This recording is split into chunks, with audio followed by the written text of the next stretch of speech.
입니다.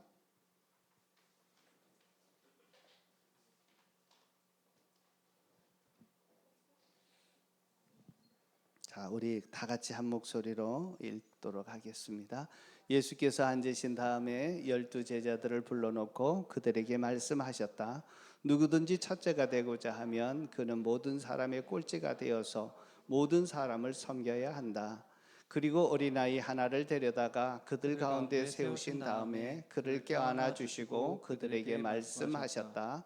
누구든지 내 이름으로 이런 어린아이 가운데 하나를 영접하면 그는 나를 영접한 것이요, 누구든지 나를 영접하는 사람은 나를 영접하는 것보다 나를 보내신 분을 영접하는 것이다. 요한이 예수께 말하였다. 선생님, 어떤 사람이 옛 선생님의 이름으로 귀신을 쫓아내는 것을 우리가 보았습니다. 그런데 그 사람은 우리를 따르는 사람이 아니므로 우리는 그가 그러한 일을 하지 못하게 먹었습니다. 그러나 예수께서는 이렇게 말씀하셨다. 막지 말아라. 내 이름으로 기적을 행하고 나서 시 나를 용할 사람은 아무도 없기 때문이다. 우리를 반대하지 않는 사람은 우리를 지지하는 사람이다. 내가 진정으로 너희에게 말한다. 너희가 그리스도의 사람이라고 해서 나에게 물 한 잔이라도 주는 사람은 절대로 자기가 받을 상을 잃지 않을 것이다. 또 나를 믿는 이 작은 사람들 가운데서 하나라도 죄를 짓는 사람은 차라리 그 목에 큰 연고를 메고 연단에 던지기 낫다. 내 손이 너를 죄짓게 하거든 그것을 찍어버려라. 내가 두 손을 가지고 지옥에 곧 그 꺼지지 않는 불 속으로 들어가는 것보다 차라리 한 손을 입은 채로 들어가는 것이 낫다. 내 발이 너를 죄를 짓게 하거든 그것을 찍어버려라. 내가 두 발을 가지고 지옥에 들어가는 것보다 차라리 한 발을 잃었으나 생명으로 들어가는 것이 낫다. 내 눈이 너를 죄짓게 하거든 그것을 빼어버리라. 내가 두 눈을 가지고 지옥으로 들어가는 것보다 차라리 한 눈으로 하나님 나라에 들어가는 것이 낫다. 지옥에서는 그들을 파먹는 구더기들도 죽지 않고 불이 꺼지지 않는다. 모든 사람이 다 소금에 절이듯 불에 절여질 것이다. 소금은 모든 것이다. 그러나 소금이 짠맛을 잃으면 너희는 무엇으로 그것으로 짜게 하겠느냐? 너희는 너희 가운데 소금을 쳐두어서 서로 화목하게 지내게 하라. 아멘. 예수님께서 제자들에게 너희가 첫째가 되기를 원하느냐? 그러면 꼴찌가 되어서 모든 사람을 섬겨야 된다라고 말씀을 하셨습니다. 예수님은 섬김을 제자들에게 가르쳤고 또 어떻게 섬겨야 될지를 오늘 우리가 읽었던 말씀을 통해서 얘기해 주고 있습니다. 자, 어떻게 섬겨야 할까요? 자, 예수님이 가르쳐 주신 섬김의 방법은 무엇인지를 알고 우리가 그대로 따라 순종하는 것이 필요합니다.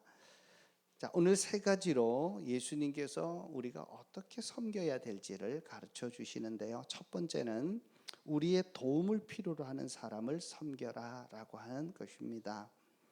오늘 36절 37절에 보면 예수님께서 어린아이 하나를 데려다가 그를 안으시면서 그들을 축복하시고 이렇게 얘기합니다.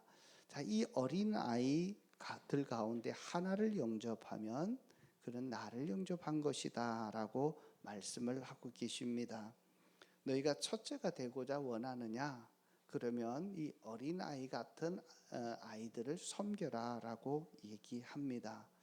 자, 섬긴다는 것, 많은 사람들이 섬기는 부분들을 열심히 합니다. 그래서 섬길 때 대부분 일반 사람들은 어떻게 섬기냐 하면 존경하는 사람들을 섬깁니다. 그리고 또 나에게 도움이 될 만한 사람들을 섬기게 됩니다. 직장에서 승진하게 될 때 승진하는데 뭔가 도움을 줄 수 있다면 그 사람을 열심히 찾아가면서 섬기게 될 것입니다. 그리고 사업에 결정적인 역할을 할 수 있는 사람을 만나게 되면 애써 찾아가서 시간을 내어서 특별히 대접도 하고 또 섬기게 되어집니다. 자, 그런데 하나님은 힘 있는 사람, 능력 있는 사람을 섬기라고 하는 것이 아니라 어린아이와 같은 자들을 섬기라고 말씀합니다. 자, 어린아이를 안고 이같이 어린아이들을 섬기라고 하신 이유가 있다면, 자, 어린이와 같은 자들에게 관심을 갖고 섬기라고 하는 말입니다. 어린아이의 특징이 있습니다. 어린아이의 특징은요, 어떤 특징이냐 하면 일방적으로 도움이 필요한 자들입니다. 그리고 그 섬김은, 그 돕는 것은 한 번이 아니라 계속 해야 되는 일입니다. 자, 그렇게 열심히 섬겨도 내겐 전혀 도움이 되지 못하는 사람입니다. 또 내가 호의를 베풀어도 그 호의를 나에게 갚을 수 없는 사람입니다. 그러니까 내가 열심히 섬겨도 내게 도움이 되지 않는 그러한 대상을 섬겨라 라고 말씀하고 있는 것입니다. 여러분, 우리 주변에 이 어린아이처럼 일방적으로 계속 섬겨줘야 될 사람들, 내가 도움을 주어도 내게 혜택이 돌아오지 아니하고 내게 도움이 안 되는 그러한 사람들을 섬기라고 얘기합니다. 섬김은 예수님의 정신과 또 예수님의 그 가르침을 빼놓고서는 온전히 이루어질 수 없습니다. 일반 사람들은 정말 자기가 존경하는 사람, 그 섬김을 통해서 나에게 뭔가 유익이 돌아오고 혜택이 있는 자들을 섬기지만, 예수님의 섬김은 정반대의 섬김을 얘기하고 있습니다. 우리의 섬김이 예수님의 가르침처럼, 예수님의 소원처럼 그런 섬김의 사람이 되었으면 좋겠습니다. 섬겨도 갚을 것이 없는 사람, 도와줘도 감사하다는 표시가 없는 사람, 일방적으로 섬김으로 계산되지 않는 그러한 사랑, 섬김이 주님이 원하는 섬김입니다. 이렇게 섬기는 자가 하늘에서 첫째가 되고 하늘에서 으뜸이 되는 자다라고 말씀합니다. 여러분, 예수님처럼 그렇게 섬기기를 원하십니까? 섬기기를 원하십니까? 갑자기 물으시니까 못하는데, 자, 이런 섬김, 예수님은 정말 도와줘도 섬겨줘도 내게 도움이 되지 않고 혜택이 돌아오지 않는 사람 섬기라고 하는 거구나 아는 것으로 섬김이 저절로 되는 것은 아닙니다. 어떻게 보면 이 섬김은 참 힘든 섬김입니다. 섬기다가도 회의가 들 수 있는 섬김입니다. 열심히 섬겼는데 열매는 보이지 않고 돌아오는 것은 없고, 오히려 그것 때문에 난처한 일을 당하게 되면 내가 이 짓을 계속 해야 되나 하는 생각이 들 수 있기 때문에 그렇습니다. 그런데 예수님께서는 그래도 섬기라라고 얘기합니다. 자, 예수님께서 이런 섬김에 대해서 우리가 섬길 수 있도록 동기유발을 시켜주시는데요. 37절입니다. 37절 우리 다 같이 한번 좀 읽겠습니다. 누구든지 내 이름으로 이런 어린이들 가운데 하나를 영접하면 그는 나를 영접하는 것이요, 누구든지 나를 영접하는 사람은 나를 영접하는 것보다 나를 보내신 분을 영접하는 것이다. 자, 어린아이 하나를 쓰고 이런 어린아이들을 섬기는 자는 나를 섬기는 것이다. 어린아이를 영접하는 것은 나를 영접하는 것이다. 그래서 이런 섬김, 아무도 도움이 되지 않고 내게 혜택이 돌아오지 않는 그 섬김을 하고 도움을 주고 그렇게 섬기는 것은 곧 예수님을 섬기는 것이다 라고 말씀하고 있습니다. 자, 이렇게 말씀하셨던 예수님은 말씀만 하신 것이 아니라 실제로 그런 섬김의 삶을 이 세상에 오셔서 사셨던 분이십니다. 배고픈 자에게 찾아가서 5천 명을 먹이시는, 그들의 필요를 채우시는 분이셨습니다. 예수님은 마음이 외롭고 상처 있었던 자들에게 찾아가셔서 정말 그들에게 다시 한번 희망을 보여주시고 사랑을 보여주면서 그 어둠의 자리에서, 외로움의 자리에서 떨쳐오도록 도와주셨습니다. 예수님은 질병으로 고통당하는 자들, 무리와 함께 지나가다가 그런 자들이 있게 되면 그냥 지나지 않으시고 그 한 사람 한 사람을 고쳐주셨습니다. 많은 아픈 자들이 돌아 예수님께 찾아왔을 때 한 사람도 외면하지 않고 다 고쳐주셨던 분이 예수님의 섬김이셨습니다. 뿐만 아니라 예수님은 하나님을 알지 못하는 이방 지역에 가서 복음을 전하시면서 하나님의 살아계심을 선포하기도 했습니다. 그래서 예수님의 삶을 한마디로 딱 인생을 요약하면 섬김입니다. 우리가 예수님을 닮았다라고 할 때 섬김입니다. 우리의 모습 속에 이러한 섬김이 있을 때 예수님을 닮아가는 것이고, 우리가 예수님을 따라가는 제자라면 섬김의 사람이 되어야 한다라고 하는 겁니다. 우리가 가난하고 외롭고 힘들고 고통당하는 자, 영적으로 하나님을 떠나 있는 자들을 찾아가서 그들을 섬길 때 주님은 나를 섬긴 것이다, 그렇게 인정해 주고 계십니다. 그래서 섬기는 자들의 손발은 우리의 손이 아니라 주님의 손이 되고 주님의 발이 되어집니다. 찾아가서 아픈 자들 위로해 주고 안아주고 만져줄 때 그곳에 치유와 회복이 일어날 것입니다. 어둠과 절망 속에서 방황하고 있는 이들에게 찾아가서 정말 예수 그리스도의 사랑을 그들에게 보여질 때 그곳에서 구원의 역사가 힘있게 일어나게 될 것입니다. 우리가 가는 곳마다 어둠은 물러가고 빛을 발하는 새로운 시대가 열려지게 될 것입니다. 바로 예수님의 손과 발이 되는 곳에 세상을 치유하고 정말 아픔과 고통 속에 있었던 자들이 주님께로 나오게 되는 놀라운 역사들이 일어나시기 때문에 그렇습니다. 그런 의미에서 보면 섬김은 하나님의 치료의 손길입니다. 물질의 억압 속에서 또 육체적인 질병의 고통 속에 있는 자들에게 찾아가서 그들의 손 한번 잡아줄 때 주님의 따뜻한 섬김의 손으로 바뀌게 됩니다. 마음이 불안하고 두려워하는 자들에게 내가 찾아가서 그들을 위로할 때 주님의 평화가, 주님의 자유가 그들의 마음속에 강물처럼 흘러넘치게 될 것입니다. 하나님이 없이 방황하고 절망 속에서 하나님을 알 수도 없고 느낄 수도 없고 볼 수도 없던 그들에게 우리에게 찾아가서 예수님을 전하고 내 삶 속에서 역사하시는 그 하나님으로 섬기게 될 때 그들은 살아계신 하나님을 보게 되고 인생의 새로운 변화들이 일어나게 될 것입니다. 이렇게 할 때 우리의 섬김은 하나님의 아픔과 하나님의 고통을 덜어주는 하나님의 위로자가 됩니다. 섬김은 위로자입니다. 하나님을 만족케 해드리는 자들입니다. 여러분, 이 섬김의 사람이 되시기를 주의 이름으로 축복합니다. 오늘 말씀을 들으면서 내 주변에 정말 나의 도움이 필요로 하고 정말 힘들어하고 또 아파하고 외로워하고 방황하는 사람들이 생각나면 이번 한 주간 무조건 한번 찾아가 보십시다. 그리고 그들의 필요가 무엇인지를 알고 그 사랑으로 한번 섬기면서 주님의 치료의 손이 되시기를 주의 이름으로 축복합니다. 자, 두 번째, 우리가 섬김의 사람이 되려면 편을 가르지 말고 지경을 넓혀라 라고 하는 것입니다. 38절을 한번 보겠습니다. 다 같이 한 목소리를 읽겠습니다. 요한이 예수께 말씀하였다. 선생님, 어떤 사람이 선생님의 이름으로 귀신들을 쫓아내는 것을 우리가 보았습니다. 그런데 그 사람은 우리를 따르는 사람이 아니므로 우리는 그가 그러한 일을 하지 못하도록 막았습니다.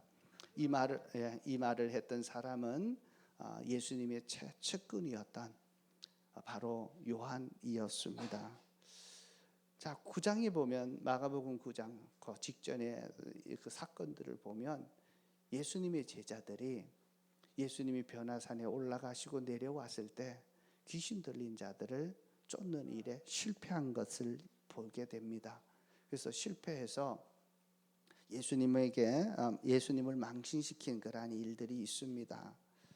자, 자기들도 귀신을 쫓아내지 못했는데 예수의 이름으로 귀신을 쫓아내는 한 사람들이 있는 것을 보고 요한이 뭐라고 얘기했냐면 우리와 같이 다니는 우리 편이 아니니까 너는 그렇게 하지 말라라고 그들을 막았다라고 얘기하는 것입니다. 여러분 한번 보십시오. 예수의 이름을 믿고 그리고 예수님의 능력을 활용하는 사람들에 대해서 내가 하지 못한다고, 그리고 우리와 함께 하지 않았다고 그들을 하지 말라고 쫓아내는 그러한 일들을 행하고 있습니다. 자, 예수님의 제자들 가운데 내가 못하면 남들도 못하게 하는 이런 못된 성향, 성질을 갖고 있는 사람들이 있습니다. 자, 예수님의 이름으로 귀신을 내어 쫓는다는 것은요, 흉내낸다고 되는 것이 아닙니다. 사도행전 19장에 보면 바울이 예수님의 이름으로 귀신을 내어 쫓아 거기에 유대인들이 몇 명이 있었는데, 자, 귀신을 쫓아내는 흉내를 낸 사람들이 있었습니다. 예수 이름으로 명하노니 귀신아 떠나가라 라고 명령했습니다. 귀신이 떠나갔을까요? 자, 흉내 낸다는 말을 보셔야 됩니다. 자, 스게와라고 하는 제사장의 아들이었는데 7명의 아들이 있었습니다. 이 7명의 아들이 바울이 귀신을 쫓아내는 것을 옆에서 보다가 다 흉내를 냈습니다. 7명이 예수 이름으로 명하노니 귀신아 떠나가라 라고 명했는데, 이 귀신 들렸던 사람들이 갑자기 바짝 서더니만 이들을 향해서 이렇게 얘기합니다. 나는 예수도 알고 나는 바울도 아는데 넌 누구냐? 그래서 그들에게 덤벼들어서 그 7명을 다 제압을 하고 옷을 다 벗겨버렸습니다. 그래서 7명의 이 제사장의 아들들이 발가벗고 막 도망가는 이러한 일들이 일어났습니다. 귀신을 쫓아내는 것, 예수님의 능력을 나타내는 것, 흉내내서 되는 것 아닙니다. 예수님을 믿었고 그 이름의 권세를 그가 알았기에 정말 그 능력을 행사하는 일들이었습니다.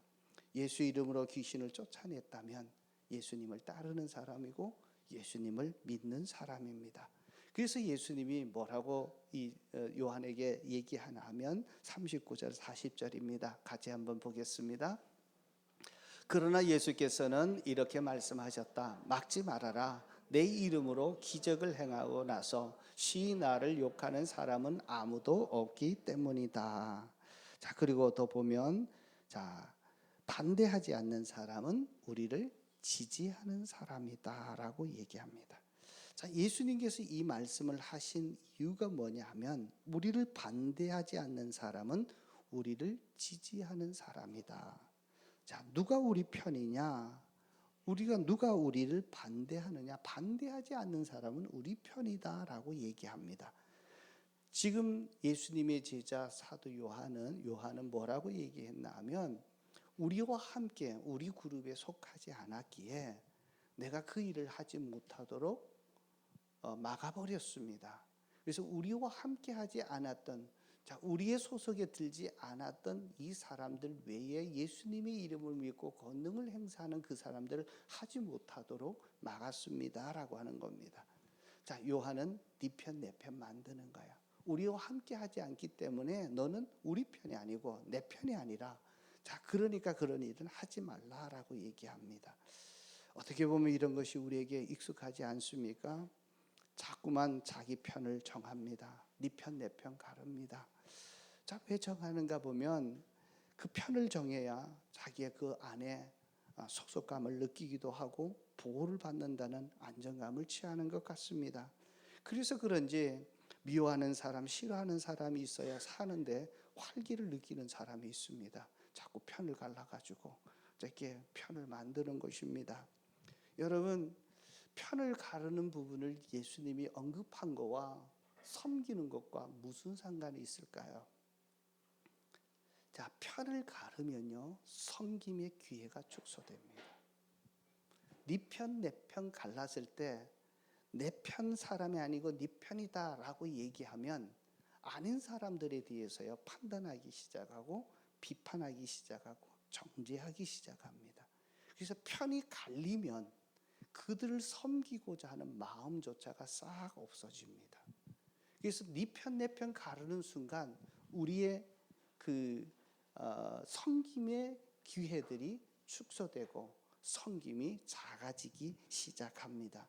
그래서 네 편 내 편 가르지 말아라, 적을 만들지 말아라 라고 하는 것은 다시 말해서 섬김의 영역을 넓히라 라고 하는 의미입니다. 자, 우리가 살면서 보면요, 너무 네 편 내 편을 많이 갈라요. 사실 이단들이 네 편 내 편 갈라가지고 없이 하거든요.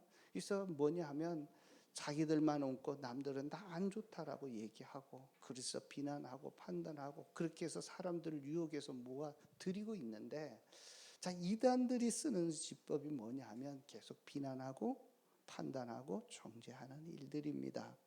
그래서 이단들이 쓰는 수법 속에 그냥 놀아나죠.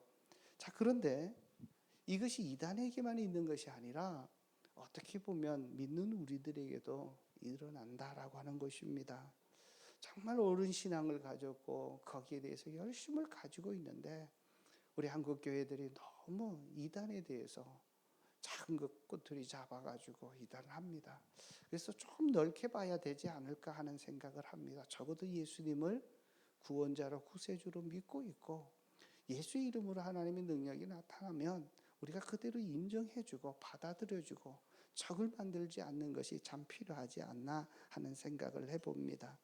그래서 내 교회, 내 교단 뭐 이런 것들을 너무 따지지 않는 것도 좋은 것 같습니다. 사실 보면 신학이라고 하는 것이 우리 신앙을 더 정말 힘들게 만들고 얽어매는 역할들이 있습니다. 바로 했을 때는 좋은 것이지만 그러지 못하는 일들이 실제로 있습니다.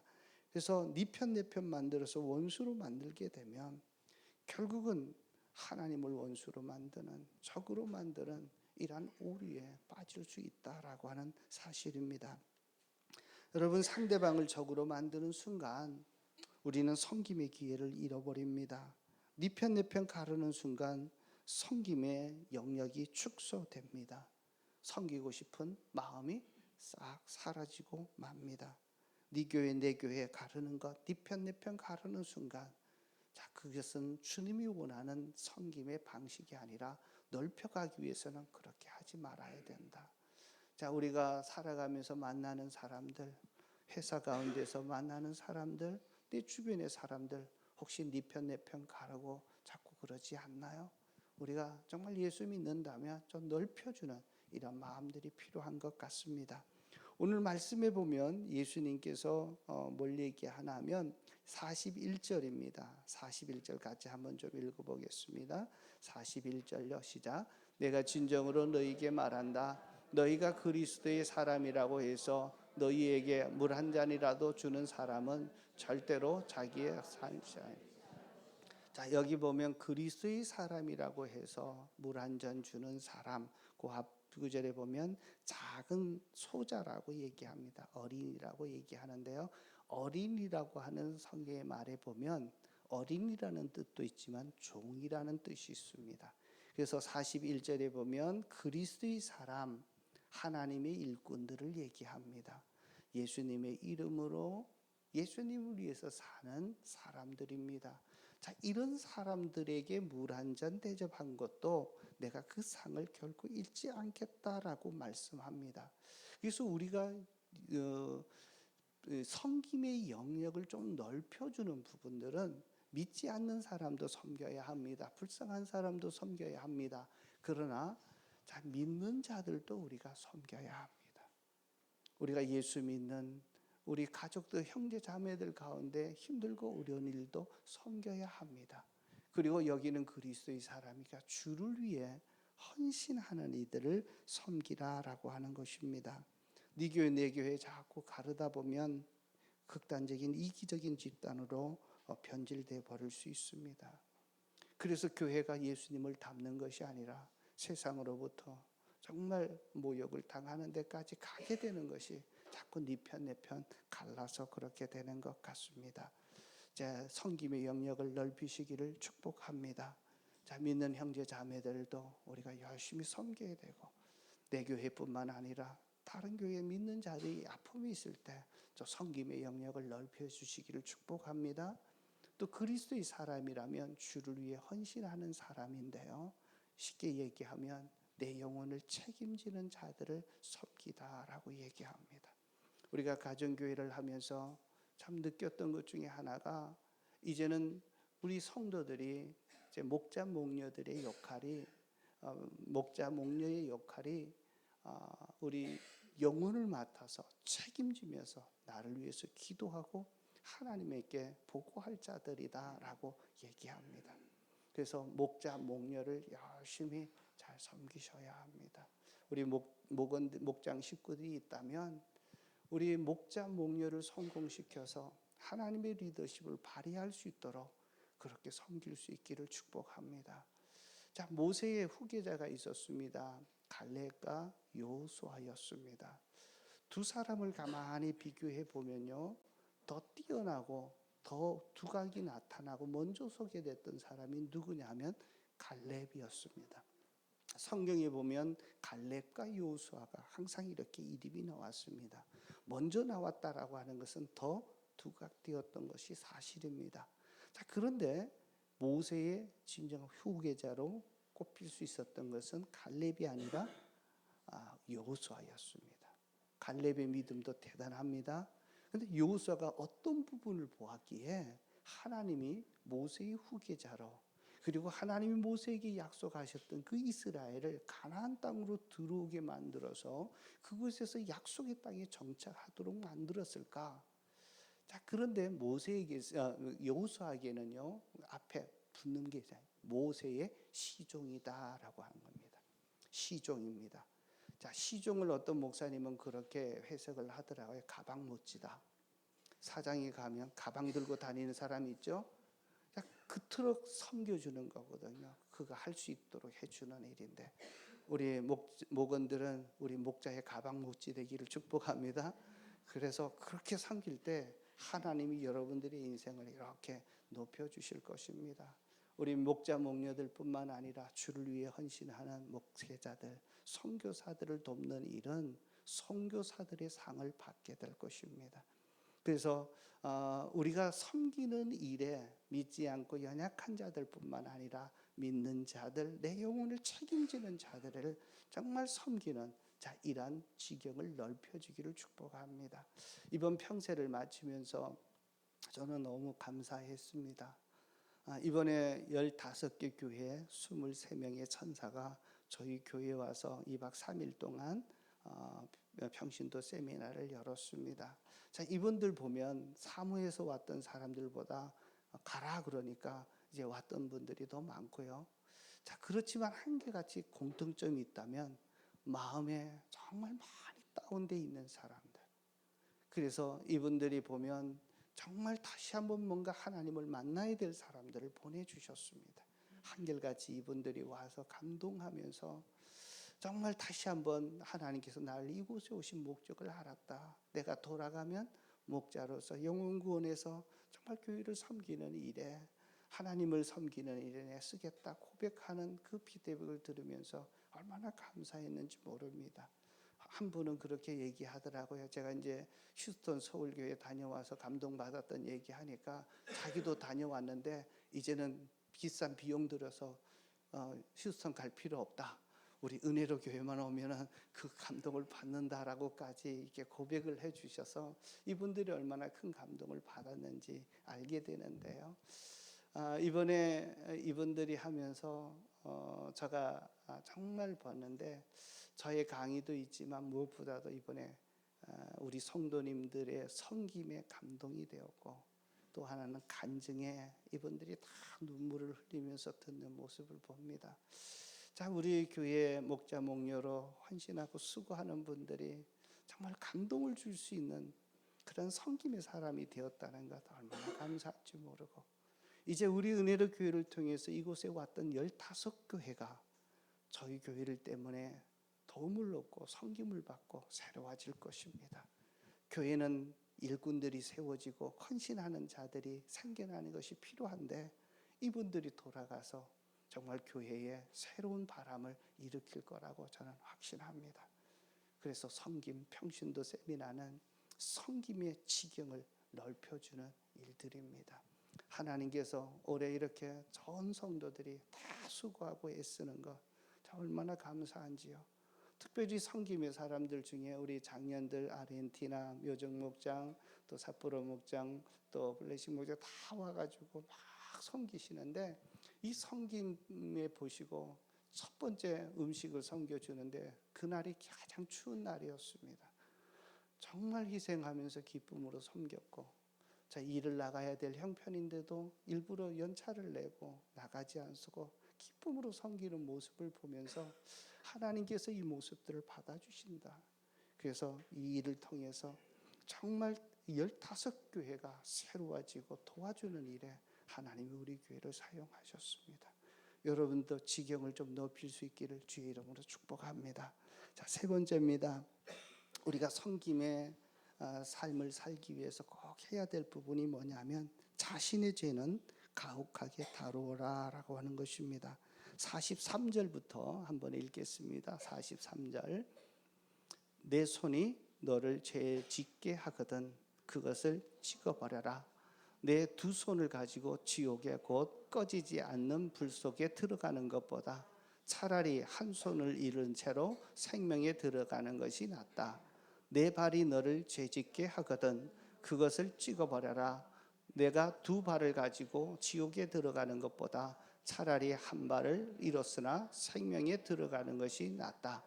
또 내 눈이 너를 죄짓게 하거든 그것을 빼어버려라. 내가 두 눈을 가지고 지옥에 들어가는 것보다 차라리 한 눈으로 하나님의 나라에 들어가는 것이 낫다. 자, 이것 읽으시면서 여러분 어떤 생각 드십니까? 무시무시하지 않습니까? 죄 지을 때마다 뭐 하라고요? 손을 잘라버리고 발을 잘라버리고 눈을 빼버리고, 정말 이렇게 하라고 했던 말씀일까요? 죄에 대해서 이렇게 가혹하게 다루어라 라고 하는 말씀입니다. 우리가 죄 지을 때마다 손목을 다 자르면 나만 할 일이 언제 있겠습니까? 발 다 잘라버리면 어떡하겠습니까? 그러니까 네가 마음을 대해서 죄 지을 때마다 그러한 각오로 너가 죄에 대해서는 철저하게 자신을 정말 가혹하게 다루어라 라고 하는 거죠. 우리 사람들은요, 남에 대해서는 아주 철저하고 합니다. 그런데 본인에 대해서는 관대해요. 너그럽게 생각하는 아주 못된 습성들이 있습니다. 그래서 남에 대해서가 아니라 본인에 대해서, 특별히 죄 짓는 부분에 대해서는 손으로 짓는 죄, 발로 짓는 죄, 눈으로 짓는 죄들이 있다면 정말 근엄하게 존엄하게 정말 가차없이 그렇게 다스리라라고 하는 것입니다. 가혹할 정도로 그렇게 해야 합니다. 여러분 왜 그럴까요? 죄 짓는 것은요, 섬김의 삶을 사는데 제일 큰 적이기 때문에 그렇습니다. 우리가 섬김의 삶을 살지 못하도록 하는 것입니다. 섬김은 예수님을 닮는 것이고 예수님을 따라가는 것인데, 죄를 짓는 순간 하나님으로부터 모든 관계가 막혀지게 되고 결국 그것 때문에 섬김의 삶을 살지 못하게 됩니다. 자, 죄에 대해서 이렇게 엄하게 다루라고 했던 말씀은요, 쉽게 예를 들면 이 죄는 암과 같기 때문에 그렇습니다. 자, 암은요, 처음에 시작될 때는 세포 하나에서, 단세포에서부터 시작됩니다. 그런데 이것이 계속해서 커지게 돼서 불어납니다. 암은요, 처음에는 통증을 느끼지 못합니다. 자, 그런데 통증을 느끼게 되면 이미 큰 문제로 불거져 있습니다. 자, 암을 가만히 두면 끝에 가면 우리를 죽입니다. 그래서 빨리 그것을 제거하지 않으면 자, 우리가 죽습니다. 그래서 암을 제거하는데 쓰는 것이 뭐냐 하면 그 항암입니다. 항암이 어떻습니까? 암세포를 표적을 삼아가지고 약을 투여하든지 쏘는 것인데, 문제는 그것만 쏘면 괜찮은데 주위에 있는 건강한 세포를 공격합니다. 그래서 항암 투여하는 우리 환자들 보고 또 성도들 보면요, 굉장히 고통스럽습니다. 너무너무 아파합니다. 왜요? 그것을 이겨내야 되니까. 그래서 식사도 먹지도 못하고 입안이 다 헐어서 음식을 먹을 수 없고, 그리고 면역성이 떨어집니다.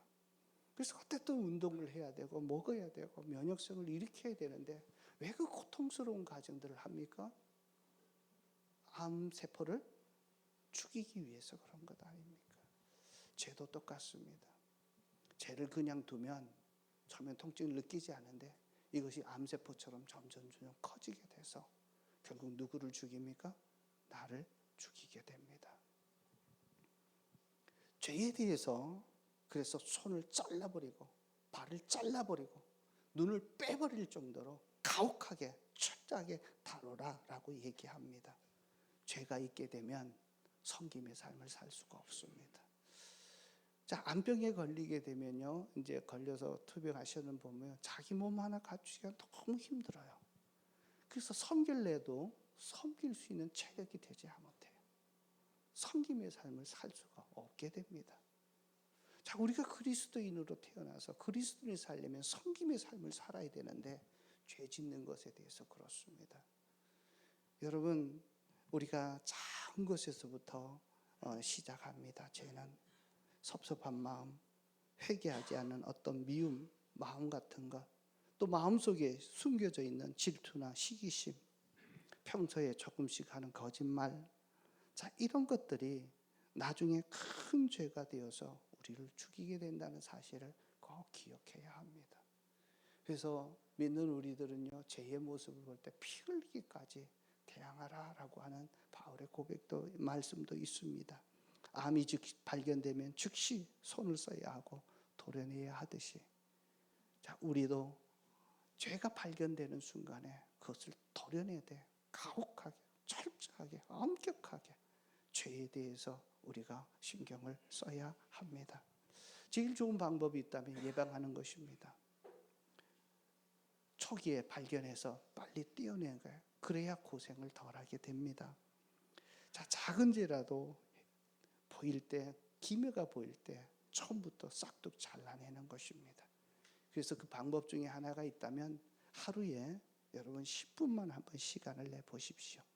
잠자기 전에 하루를 돌아보면서 혹시 내가 말로 죄 지은 것은 없는가? 눈으로 죄 지은 것은 없느냐? 마음으로 죄 지은 것은 없는지 한번 돌아보고, 자, 예수님 앞에 가져가서 주님, 내가 이런 죄를 지었습니다. 용서해 주십시오. 그렇게 고백하기만 하면 예수님께서 정말 십자가의 보혈의 피로 우리를 깨끗하게 덮으시고 그 죄를 싹 자르고 난 다음에 이제 다 끝났다라고 선포해 주실 것입니다. 여러분, 하루 10분을 내서 자, 내 삶을 살피고 내 심령을 살피고 내 동기를 살피고 잘못된 것은 없는가 보고 작은 것이라도 있으면 철저하게 제거하는, 그리고 그러한 모습이 담에 왔을 때 온 힘을 다해서 극과 싸우되 피를 흘리면서 죄를 짓지 않으려고 노력하는 이러한 모습이 우리 가운데 나타나기를 축복합니다. 이제 말씀을 마무리하겠습니다. 첫째가 되려면 섬기는 사람이 되어야 합니다. 예수님의 섬김의 방식 3가지입니다. 첫 번째는 우리의 도움을 필요로 하는 자를 도우라라고 하는 것입니다. 어린아이는 일방적으로 도움을 주는 사람이고 내가 호의를 베풀어도 갚을 수 없는 사람이고, 즉 도움을 줘도 섬겨도 전혀 내게 도움이 되지 않는 사람, 그런 사람을 도우라라고 얘기합니다. 이렇게 도우고 섬기는 사람이 나를 섬기는 것이다, 예수님을 섬기는 것이다 말씀했습니다. 여러분 주변에 오늘 생각나는 분 있다면 꼭 한번 찾아가서 빚내서 하는 것 아니라 내게 있는 것 가지고 그들을 한번 섬겨 보십시오. 자, 2번째입니다. 네 편 내 편 가르지 말고 섬김의 지경을 넓혀라, 영역을 넓혀라 라고 합니다. 내 교회, 네 교회, 네 편 내 편이 아니라 정말 믿는 사람들을 또 섬길 수 있기를 축복합니다. 그리고 내 영혼을 책임지고 있는 우리 목자, 목녀님들을 정말 여러분들이 도우시고 섬겨주셔서 목장에 하나님의 구원의 열매들이 맺혀지고 그곳에서 천국이 경험되어지고 정말 가족을 경험하는 그러한 일들이 일어나기를 축복합니다.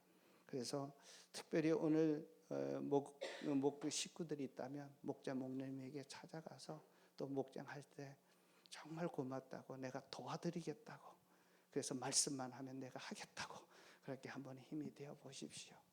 그리고 복음에 또 주의 일에 힘쓰고 있는 목회자들, 선교사들을 자, 여러분들이 도우셔서 정말 마음 놓고 기쁜 마음으로 그 일을 감당할 수 있도록 해주셔서 정말 교회가 든든하게 세워지고 복음이 힘있게 선포되어지고 하나님이 기뻐하는 그러한 교회로 세워갔으면 좋겠습니다. 세 번째는 죄에 대해서 가혹하게 다스리는 것입니다.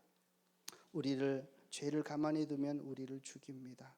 섭섭한 마음, 해결하지 못한 미움들, 또 잘못된 동기들, 평소에 하는 작은 거짓말들, 잠자기 전에 한 10분 정도를 내어놓고 회개하는 그 일을 한번 실천해 보시면 어떨까 싶습니다.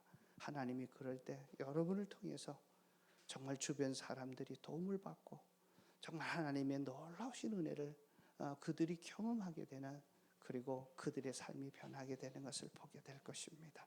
우리 다 같이 한번 가슴에 손을 얹고 오늘 이 말씀 중에 내게 주셨던 이 말씀이 무엇인지 꼭 한번 붙잡으십시오.